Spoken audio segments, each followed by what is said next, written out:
Je vous propose de vous installer confortablement. Vous pouvez choisir de fermer les yeux, parce que souvent, lorsqu'on a les yeux fermés, on voit mieux. On voit mieux les choses qui passent habituellement inaperçues, toutes ces choses qu'on est habitué à voir. C'est pourquoi l'effet de ce miroir va vous permettre de découvrir la vérité. Je ne sais pas quelle est la partie de vous qui va la découvrir en premier. Peut-être votre partie droite ou votre partie gauche, à moins que ce soit vos pieds, parce que souvent ce sont nos pieds qui sont dans un lieu avant nous. Ils font un pas, puis un autre, et ils sont déjà là, prêts à écouter l'histoire que je vais vous raconter. C'est celle d'un homme battu. C'est plus rare que les femmes, mais ça existe. Cet homme était tellement accroché à sa compagne qu'il n'avait pas réalisé qu'elle l'aimait mal. Elle était une bonne manipulatrice. Depuis le début, elle lui avait donné l'illusion d'être parfaite et lui avait promis un bel avenir. Je ne sais pas si c'est sa solitude qui perdurait, qui l'a poussé à croire qu'elle l'aimait, mais il est tombé dans le piège. Au début, le mal qu'elle lui faisait était verbal, des petits mots par-ci, par-là, pour le rabaisser, dispersés au milieu de belles paroles. Et puis, les belles paroles se faisaient de plus en plus rares. Les mots méchants revenaient de plus en plus souvent. Mais comme tout s'était passé lentement, il n'avait pas vu le changement. C'est comme cette grenouille dans une marmite d'eau qui chauffe, doucement.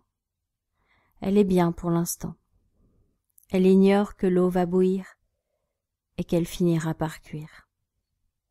Et puis, les mots méchants ont été remplacés par des actes violents, mais sans jamais laisser une goutte de sang.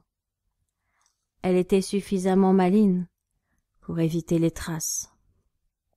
En apparence, personne ne se doutait que sa compagne le battait. Seul un œil affûté aurait vu ses yeux et sa vérité. Mais il ne voulait pas la quitter.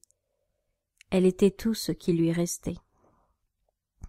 Seulement, il commençait à moins l'aimer, mais il n'osait l'avouer.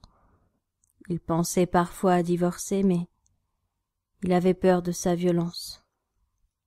Qui sait, peut-être allait-elle le tuer s'il lui annonçait qu'il s'en allait. Alors par peur d'être seul, peur de l'inconnu, peur du changement, peur qu'elle le tue, il resta près d'elle, espérant que les choses s'arrangeraient. Et le 25 mars dernier, elle a fini par le tuer, dans un accès de colère. Dire que s'il avait eu le courage de la quitter, il serait libre et vivant aujourd'hui. Elle n'a pas été arrêtée par la police. C'est une trop bonne manipulatrice. Elle a joué les compagnes et pleuré. Et les policiers ont tout gobé. Je ne sais pas quelle magie elle utilisait pour tous les ensorceler, mais je sais qu'il n'était pas le seul qu'elle ait tué. Aujourd'hui, quand un homme battu vient me voir, je lui raconte cette histoire. Et je lui pose une seule question. Combien de temps va-t-il falloir avant que vous cessiez de vous faire avoir? Quand allez-vous arrêter de vous faire manipuler et maltraiter? Ils ne me répondent jamais, mais ils réussissent à s'évader dans les jours d'après.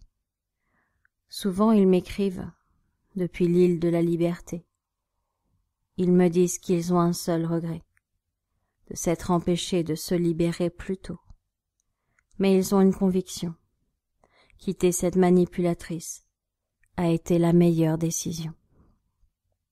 Alors peut-être que, vous aussi, il est temps de faire vos valises et de divorcer de la cigarette, de vous en détacher une fois pour toutes, en réalisant tout le mal qu'elle vous a fait, que ce soit en fonction de votre manière de respirer, la couleur de vos dents, de vos doigts, l'odeur qui se dégage, tout le mal qu'elle a fait dans vos poumons.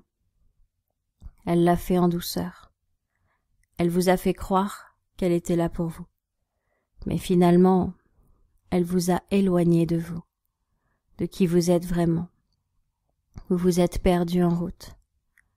Alors je vous propose de faire comme le petit poussé, de remonter le chemin en suivant tous les mégots que vous avez jetés, pour aller retrouver le vrai vous, celui que vous avez empoisonné petit à petit toutes ces années, d'aller le délivrer, de lui permettre de découvrir l'île de la liberté. Peut-être pouvez-vous imaginer que vous suivez à la trace tous les mégots que vous avez jetés. Et là, vous retrouvez la personne que vous étiez le jour où vous avez commencé à fumer. Prenez cette personne par la main et faites-lui prendre un autre chemin, celui de la liberté, celui où vous pouvez faire tout ce que vous voulez, celui où vous êtes en bonne santé, celui où vous êtes un héros qui tient debout tout seul et qui s'est passé d'une béquille qu'il faisait boiter. Peut-être pourriez-vous vous imaginer, d'ici quelques jours, et constater à quel point il est agréable d'être vraiment libre, de choisir ce qu'on veut faire, de choisir ce qu'on veut faire de son argent, au lieu d'avoir cette impression d'en être dépendant. Je remercie votre inconscient pour tout ce qu'il va faire maintenant, pour contribuer à vous libérer. Je ne sais pas à quel moment vous aurez envie de revenir à la réalité.